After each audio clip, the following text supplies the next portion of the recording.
like the mind can be conditioned. Everybody kind of subscribes to that concept. But what you don't realize sometimes is that people and corporations, entities, whoever, are trying to condition your mind, like actively. Like Donald Trump puts his messages out. He's trying to condition his it's like commercials. They put their commercial out, and you singing the damn McDonald's theme song. What's going on, people? This is Nigel. This is Brad. And this is the Uplift Fitness Club podcast. This is life changing right here. Get money. I know this one. Hey, listen. The problem is, people think meditation is something weird. They think it does have that stigma. They think it got a stigma on it, man. They think meditation is something that only people in a certain region do or of a certain color do, you know?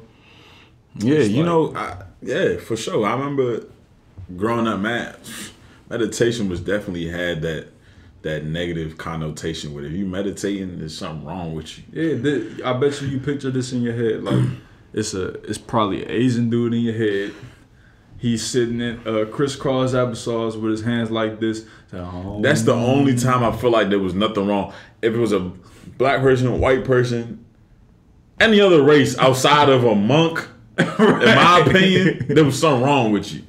I thought that was associated with just one culture. That's what it is. Or one group of people. But what people fail to realize is that a lot of times, if you view meditation a certain way, you probably have meditated at some point in your life and you just didn't know it. It's true. It's just like exercise. Like, people think exercise is go to the gym, lift weights, run on the treadmill, ride a recumbent bike. No. If you walked up some stairs, you technically exercised. If you went to a dance or you went to the club and you danced, you exercised. It's just you're not correlating it as exercise. So, I mean, some examples of meditation, prayer.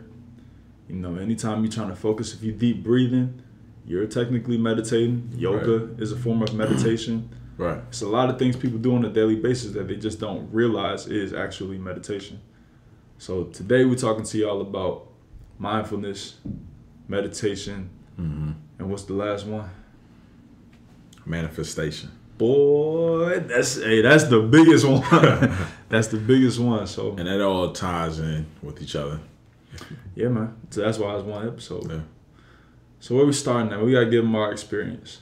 My experience, man. You know, I use unguided meditation, right? So I'm pretty much alone, right? And I just have a set time where I'm just focusing on my body and my thoughts. So during that time, I'm focusing on the awareness, right? I'm feeling my limbs. I'm feeling alive. I'm here. I'm in the present, right? I'm thinking about. I'm just here. I'm in the present. I'm alive right now, today, right? And then I start giving myself a few affirmations, you know, some words of encouragement to myself, just reminding myself of who I think I am and who I want to be, right? Okay.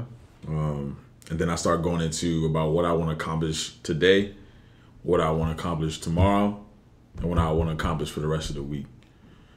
Right. Today, tomorrow, and for the rest of the week. Right. Okay. Because you got to start with now, right? Yeah. You start with now, we can kind of branch off a little bit into tomorrow, right? Yeah. And then from there, tomorrow's going good. we can think about the week, right? And I feel like for me, this is what I do for myself. You know, attack the day, attack tomorrow, and I'm already thinking about, okay, how that ties in for the rest of this week. Monday to Monday. Now it's Monday to Monday. I'm gonna start using that. Monday to Monday. Look, when you first said that, you said something that made me think of a concept that the book introduced for CSCS, right? And that's autogenic training. I had to go find it, but it's the practice of focusing one's attention on the warmth and sense of heaviness in a particular limb or muscle group. So I know you focusing on like today, tomorrow, and the week, but you also thinking about how you feel in the moment, like physically, right? Absolutely. So it's crazy. Like you don't know exactly what it is that you're doing sometimes, but you just do it. So I remember when I was 15 years old, and I was having like some anger, and some frustration, especially in the household. And then you get to a certain age, you just got some resentment or whatever you're going through, like you feel like people don't understand. Right. So I'm going back and forth with my mom in the crib, and I'm just like, I can't deal with it. So I go downstairs, or I think I'm right in front of her, and I just start breathing like deep. And I'm trying not to respond to what she's saying. I'm trying to just regain my sense of calm. Right. Composure, right? But that's not the time or place to practice it. Right. But nonetheless, I'm just like, all right, I'm going to just breathe. And she getting mad because I'm breathing. She thinking like, oh, he trying to calm himself down so he don't do something. Do something. Right. I'm like, nah, I'm trying to calm myself down because I need to be calm right now. Right. So you can actually execute, you can think. Exactly. So I go downstairs, right? Right. And I'm just deep breathing because even after the argument, I'm like, I gotta calm down because I'm still mad. I couldn't say everything I wanted to say, so I'm still mad. But at that point in my infancy, like I didn't realize I was meditating. I didn't realize all meditation is just bringing yourself back to equilibrium. So what basically happens to people is that your energy or your peace is enacted upon by external circumstances or external occurrences, and you're just trying to go back to your normal. So whatever your normal is, that's what you're trying to get back to. So autogenic training, man, is big. It's just focusing on one thing when your mind wants to go to 100,000 different places. But you got a definition for them? I'm laughing at the definition. The first thing that pop up, right? Meditation, the action or practice of meditating. Bro, you remember high school, middle school? You were looking at the definition. How you gonna define the word with the word? Hey. What else you got, man? Whoever wrote this, man, that's something that I would write. That's genius. Hey, I write a whole dictionary like that. Hey, it's meditating. That's what it means. You ain't got no other definitions, man? Oh, man. Let me see. A written or spoken discourse expressing considered thoughts on a subject. Okay, so a written or expressed discourse. Expressing considered thoughts on a subject. Considered thoughts on a subject. So it's centralizing your focus. Like when we talk about autogenic training, you're focusing on a body part or a sensation. And the best thing to do when you're meditating is to focus on one thing. And typically that thing is going to be, if it's not a sensation, if it's not a thought or an affirmation, it's going to be your breathing. And that's the easiest thing people can do in order to get past like all of the thoughts that you have when you're trying to meditate. I hear a lot of people say like, I can't meditate, or I've tried it and it just doesn't work for me. I think it's because they have an expectation before they go into it. So what I would encourage people to do is to focus on one thing, which is taking deep breaths and just trying to take as few breaths as you can in 1 minute. So if you can take 3 breaths in 1 minute, that's fine. If you can take 5, that's fine, whatever you want to do. But just relax your thoughts. If thoughts come, the second part is don't try to think of nothing. Everybody thinks it's like getting rid of all your thoughts. Oh, it's just if a thought comes, you welcome it and then you let it go. Right. Which a lot of people struggle with.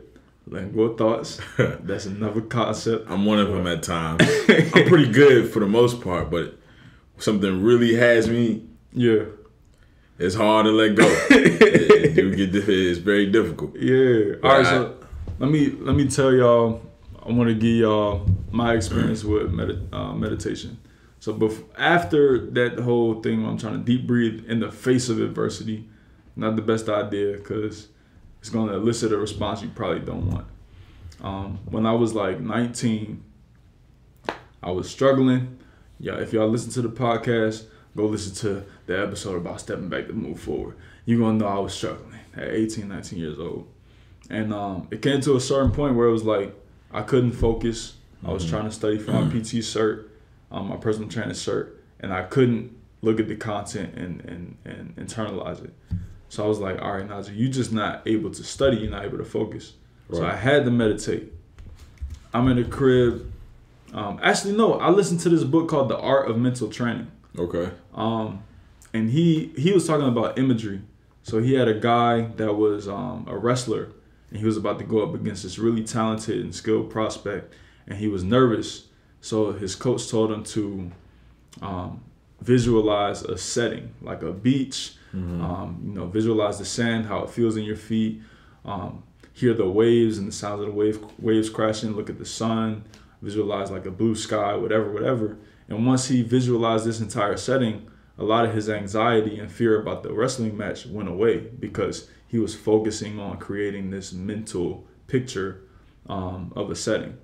So just focusing on something outside of the thing that's causing you anxiety a lot of times can improve your situation. So I applied that.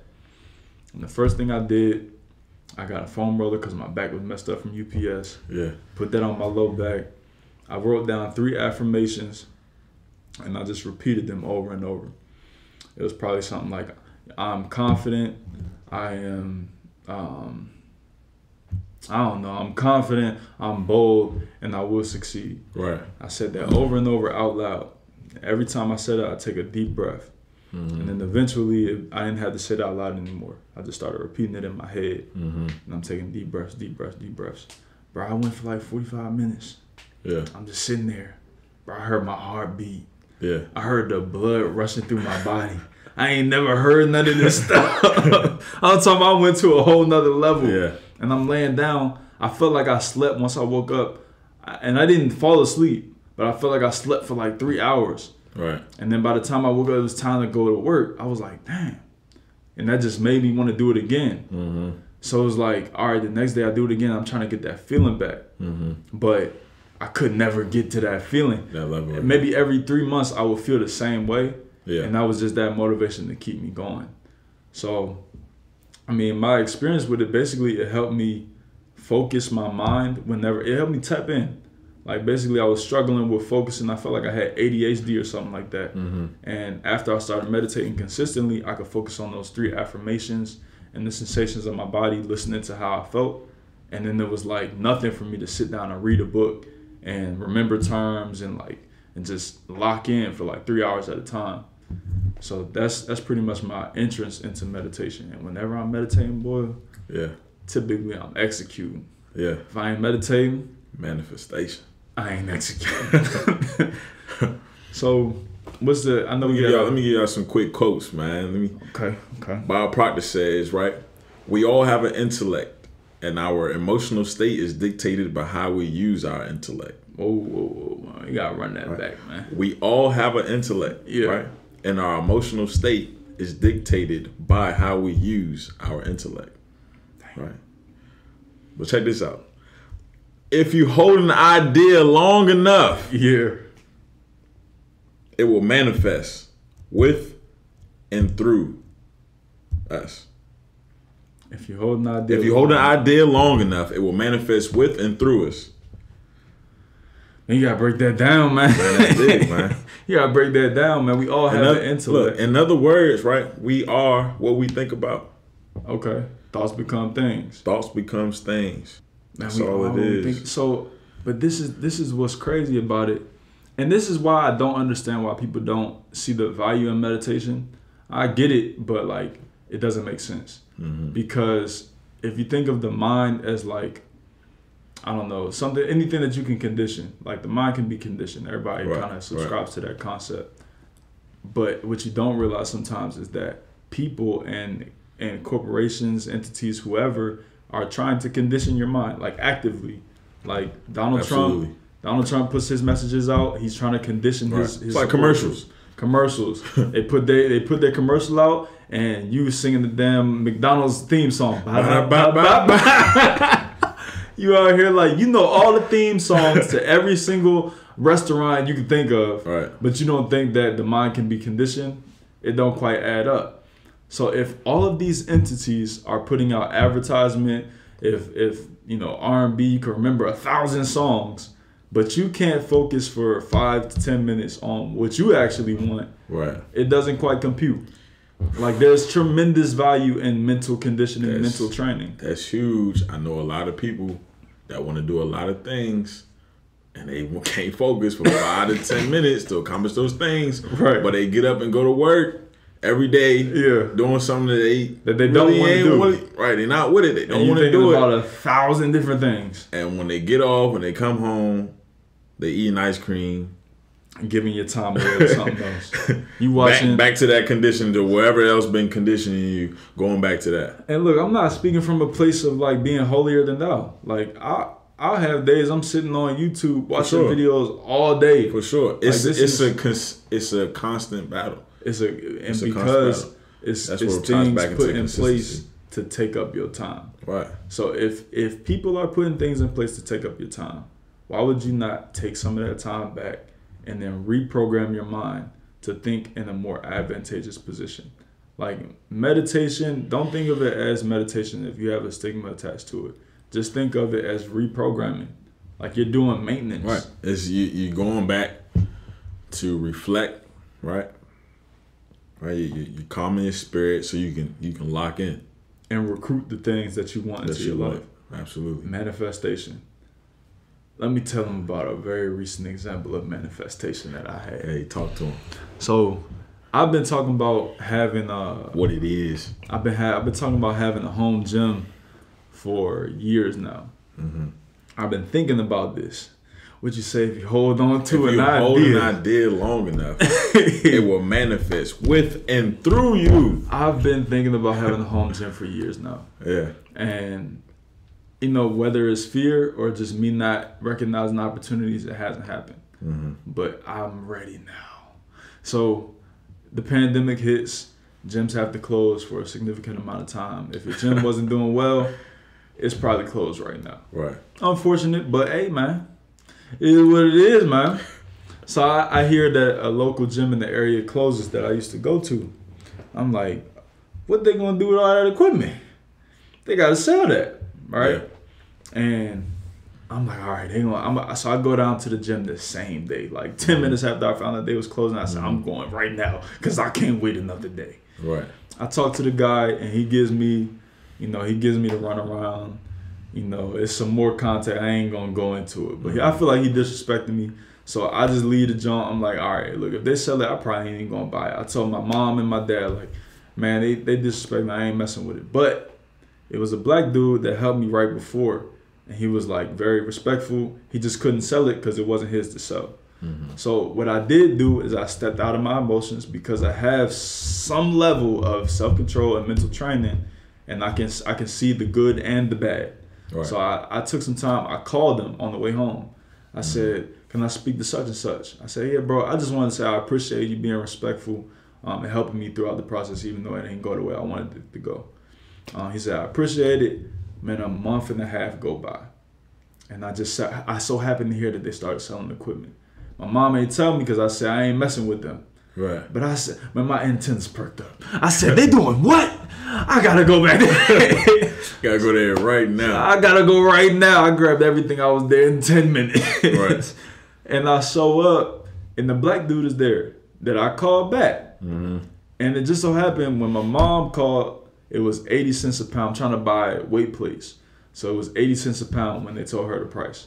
The black dude told me it's 60 cents a pound. I said, give me 500 pounds. I said, man, like, it's just like the manifestation comes in where like I've been visualizing this. I've been speaking this into existence. Right. I've been saying I'm going to have my own gym. Like, it's not a storefront. It's not a facility. But this is the beginnings. You got to start somewhere. Right. So I bought the 500 pounds of weight. That's all I got. I just got 500 pounds of weight. But then that actuated the entire process of like, okay, now that I have the weight, there's a reason for me to buy a squat rack. Right. Absolutely. I bought a barbell from them. And now I'm like, okay, I know the flooring I need. Let me buy the flooring. I got a home gym in my basement right now. Right. I ain't got to go to a gym again, bro. Like, it's just, you hold on to an idea long enough. Yeah. And then when the opportunity presents itself, you got to be ready for it. Absolutely. Yeah. Manifestation, man, it's an idea, it's a thought. It's a thought. And then it's actions. Right? You know who it's intentions. Right? Actions where intentions and then now you have that momentum equals momentum. Right. And then now all of a sudden now you got a gym. You can't be stopped. And now it's like, I mean, I'm not gonna lie, I've said it before on the podcast. Doing push-ups, sit-ups, body weight squats in the crib, jump squats, like any of these different variations, coming from deadlifting, bench pressing, and overhead press, all that type of stuff, it's just different. Like, and I was doing it, but I was nowhere near as motivated as I was when I was in the gym. And it's not the gym, it's just the way that I prefer to train. So now that I got this opportunity, right, I had the gym for 10 days. Yeah. I done trained for 9 of them. It's like, bro, I just be so happy and enthused. But if I didn't have that infrastructure, if I didn't have that foresight to say, oh, if they're doing this, then I can buy X, Y, Z, I wouldn't have been able to capitalize on it. Yeah. You definitely got to have a dream, man. You got to have that dream. You got to have the thoughts. You got to have it in. You got to take the actions necessary to execute on that. Manifestation is like, it's like Deontay Wilder. Yeah. Seeing the chin open up. He said, I remember Deontay Wilder was talking about what a knockout feels like. It's just like you just punching through that shit like it wasn't even there. Yeah. And that's that momentum, man. Yeah. When you recognize that opportunity and you have all the prerequisite strength to accomplish what you're trying to accomplish, which in this case is to knock them up. And you see that opening and you take advantage of it. So it's like, man, it's like it's Floyd Mayweather, man. Ricky Hatton lunging in with his chin up. Yeah. It ain't nothing I can't do. Only thing I can't do is knock him out. So we gonna clock back in on y'all because we definitely took a break. But I was listening to the Gilbert Arenas podcast, No Chill Gil, and he was just talking to, I think Earl Watson was a coach for the Phoenix Suns. He was talking about Jason Tatum and his pre-draft workout and the differences between Jason Tatum and Jamal Murray, who just balled out in the playoffs. Right. And he was noticing, like, Jason Tatum, he showed up and they started him on corner threes. He hit 40 straight corner threes. And it was like everybody was impressed. They was shocked. And Jason Tatum is a killer. But then they went to Jamal Murray's workout, and Jamal didn't have as good of a workout, but you could tell he had potential. But Earl Watson knew he was a hooper, like in the AAU circuit and in college, he could get buckets. So he was just wondering, like how did he get that mindset to where he's a gamer? When the lights is on, he shows up. When the crowd is there, he just goes in his bag. Right. And as we could see from the bubble, like he just went in 50 points, 40 points, 50-50. Like hitting threes on people's face. Like it's just crazy. Right. And Jamal Murray was telling them that his dad taught him how to meditate from the age of 5 years old. And it's like, bro, how do you have a foresight to tell your 5-year-old son in 1990 whatever, like you need to be doing meditation, you know what I'm saying? Right. And Jamal Murray was like, even in the game and practice and games, whenever I feel nervous, I can meditate and slow my heart rate down to like damn near I ain't breathing type stuff. And it's like, if you can do that, then there's never a situation you're not gonna be prepared for. Right. Because if you think about it, when you get nervous, like what happens? Your heart starts to race. You're not focused on the task at hand. But if you meditate and then focusing on that one thing you want to accomplish, you can't be stopped. Guess we could touch on that, man. You not being able to focus. Yeah. Not being able to concentrate. The nervousness. The doubt that fills your mind. Yeah. We can definitely touch on those points on what it is task irrelevant focus. Right. What a lot of people don't understand, like the reason that you're nervous is because you're thinking about things that you can't control.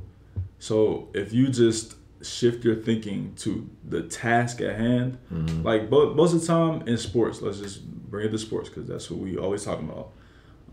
You're focused on the outcome. You're not focused on the process and what you can control. So, but if you focus on what comes from winning and losing, like you're either obsessed with adoration and the recognition that comes from winning, or you're worried about the people are going to judge you. You're not going to get the same opportunities, whatever it is. And that's not just applicable to sports, but also it's just like you have to be there. There's two different modes of operation when you talk about performance in any field. It's motivation to achieve success, MAS, or motivation to avoid failure. And just from the name, you can understand which is going to be more beneficial. Right. Motivation to achieve success. Right. Because if you're constantly focused on avoiding failure, you're only going to do the bare minimum because you know you can win. But a person who is motivated to achieve success is going to take more risks. And you know what it is, like high risk, high reward. Right. So you got to be focused on the process and what you can control and not necessarily the outcome. And the only way you can get talented literally at that is by getting those repetitions of, focusing on one thing, narrowing your focus, as opposed to widening it and thinking about all these external factors that you can't control. Right. Or all these different outcomes that doesn't lie in your hands. Yeah. So some of the benefits of meditation and manifestation. First off, manifestation, talking about what you want to do, whether it's to yourself, that internal talk, or external, people are going to be aware because you're going to constantly exude that, whether you're saying it outwardly or not. Right. Like if I'm telling you constantly I'm gonna have a gym, it's a law of attraction. You know it's gonna happen. At some point it's gonna happen. And if it don't, I would BS in this whole time. All your actions is going towards that. That's what you're thinking about. That's what you're working towards. That's what you're thinking about. That's what you're working towards. It's almost, it's inevitable. It's like building a plane. Wait. It's inevitable. It's inevitable. It can't be stopped. What? Once I set my positive intentions. Once I set my intentions, the positive outcome is inevitable. Yes, sir. So, let's say some more benefits of, let's go meditation.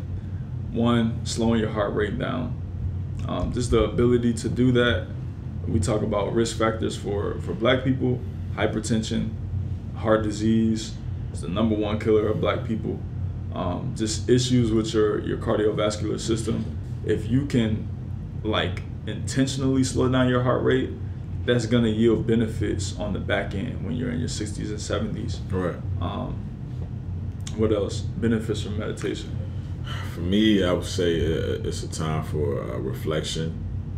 I get to evaluate where I'm at, where I want to go. No doubt. And then, the next steps to get there. Which provides you with clarity. Right. That brings in that calmness and that focus. Man. When I have that clarity, because I know what I need to do, the task at hand. I know what I need to accomplish next. That's one of the things Aaron recognized about you, was that you're a calm person. Right. It's like, but where does that come from though? Right. I'm sure you ain't been meditating since you were a kid, but it's like, I don't know, I feel like you're able to tap into that. Yeah. I want to say as a kid, what I used to do is, it might be I think it's a form of meditation. I used to go back to my room, right? Any situation, I'm not feeling good, or I'm trying to figure out, trying to control my emotions. Yeah. I used to go back to my room. Stop from running through. I used to just look out the window, man. As simple as that. I used to just look out the window. As a kid. I'm just watching the cars drive by, man. And I'm just thinking about, I'm just focusing on just the cars. I'm just hearing the cars, because where we lived at. Where we lived at was roadside. I'm just focused on the cars, just focus on the cars, man. That was just my thing. That's crazy. And they used to just calm me down. I'm like, okay, all right. Each car passed by.